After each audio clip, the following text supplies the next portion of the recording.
ஜம்மு காஷ்மீரில் தோடா மாவட்டத்தில் பயங்கரவாதிகள் நடத்திய துப்பாக்கிச் சூட்டில் 4 பாதுகாப்பு படை வீரர்கள் வீரமரணம் அடைந்தனர்.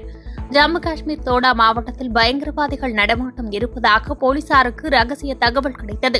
இதன் அடிப்படையில் தேசா பகுதியில் ராணுவம் மற்றும் ஜம்மு காஷ்மீர் காவல்துறை இணைந்து சோதனை நடத்தியது.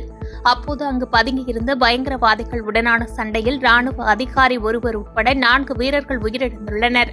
மேலும் ஒரு ராணுவ வீரர் காயங்களுடன் சிகிச்சை பெற்று வருகிறார்.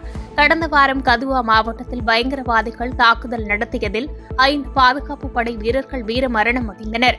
காஷ்மீரில் கடந்த 32 மாதங்களில் 48 வீரர்கள் உயிரிழந்துள்ளதாக தகவல் வெளியாகியுள்ளது. பாஜகவின் தவறான கொள்கையால் ராணுவ வீரர்களும் அவர்களது குடும்பங்களும் பாதிக்கப்படுவதாக எதிர்க்கட்சித் தலைவர் ராகுல் காந்தி குற்றம் சாட்டியுள்ளார். ஜம்மு காஷ்மீரில் பயங்கரவாதிகள் உடனான சண்டையில் ராணுவ அதிகாரி ஒருவர் உட்பட 4 வீரர்கள் உயிரிழந்துள்ளனர்.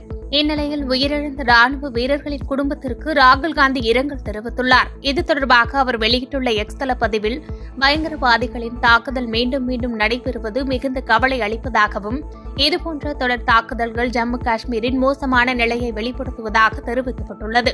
மேலும் நமது ராணுவ வீரர்களும் அவர்களின் குடும்பங்களும் பாஜகவின் தவறான கொள்கையால் பாதிக்கப்பட்டுள்ளதாகவும், தொடர் பாதுகாப்பு குறைபாடுகளுக்கு அரசு முழு பொறுப்பேற்க வேண்டும், நாட்டுக்கும் ராணுவ வீரர்களுக்கும் தீங்கு விளைவிக்கும் குற்றவாளிகள் மீது கடுமையான நடவடிக்கை எடுக்க வேண்டும் என்று கோரிக்கை வைத்துள்ளார்.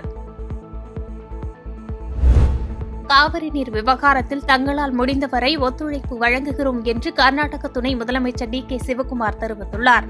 இது தொடர்பாக செய்தியாளர்களை சந்தித்த அவர், காவிரி நீர் விவகாரத்தில் அனைத்து கட்சிகளின் கூட்டம் தமிழகத்தில் நடைபெறுவதற்கு நாங்கள் எதிர்ப்பு தெரிவிக்க முடியாது என்று கருத்து தெரிவித்தார். மேலும் நேற்று முதல் தங்களுக்கு நீர்வரத்து அதிகரித்துள்ளதாக கூறிய அவர், காவிரியில் கிட்டத்தட்ட 50,000 அதிக கன அடி நீர் வந்து கொண்டிருக்கிறது. 20,000க்கும் அதிக கன அடி நீர் திறந்துவிடப்படுவதாக நினைக்கிறேன். கடவுள் அனுமதித்தால் நம் பிரச்சினைகள் தீர்க்கப்பட்டுவிடும் என்று தெரிவித்தார். மேலும் தாங்கள் தேக்கி வைத்திருப்பதில் இருந்து மட்டும்தான் நீரை வழங்க முடியும் என்றும், தங்களால் முடிந்தவரை ஒத்துழைப்பு வழங்குகிறோம் என்றும் தெரிவித்தார். விக்கிரவாண்டி இடைத்தேர்தல் முடிவில் திமுகவை சேர்ந்த அன்னியூர் சிவா மொத்தம் 1,24,053 வாக்குகளை பெற்று அமோக வெற்றி பெற்றதைத் தொடர்ந்து விக்கிரவாண்டி சட்டமன்ற உறுப்பினராக அன்னியூர் சிவா இன்று பொறுப்பேற்றுள்ளார். தலைமை செயலகத்தில் அன்னியூர் சிவாவுக்கு சபாநாயகர் அப்பாவு பதவி பிரமாணம் செய்து வைத்தார். பதவியேற்பு நிகழ்ச்சியில் முதலமைச்சர் மு. ஸ்டாலின், அமைச்சர்கள் துரைமுருகன், பொன்முடி, திருமாவளவன் எம்பி உள்ளிட்டோர் பங்கேற்று சிறப்பித்தனர். மின்கட்டண உயர்வை தமிழ்நாடு அரசு உடனடியாக திரும்பப் பெற வேண்டும் என்று எதிர்க்கட்சித் தலைவர் எடப்பாடி பழனிசாமி வலியுறுத்தியுள்ளார். இது தொடர்பாக அவர் வெளியிட்டுள்ள அறிக்கையில், அதிமுக ஆட்சியில் தமிழக மக்களின் சுமையை குறைக்க 100 யூனிட் விலையில்லா மின்சாரத்தை வழங்கியது ஜெயலலிதா அரசு. தொடர்ந்து 3ஆம் முறையாக நேற்று 5% மின்கட்டணம் உயர்த்தப்பட்டுள்ளது.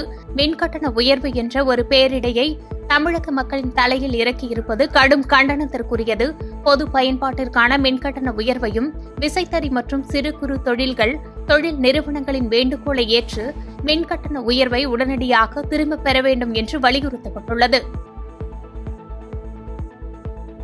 பாதகம் செய்பவரை கண்டால் நாம் பயங்கொள்ளலாகாது பாப்பா, மோதி மிதித்து விடு பாப்பா, அவர் முகத்தில் உமிழ்ந்து விடு பாப்பா. அண்மை செய்திகளை உடனுக்குடன் தெரிந்து கொள்ள இணைந்திருங்கள் இயம்நாடு தொலைக்காட்சியுடன்.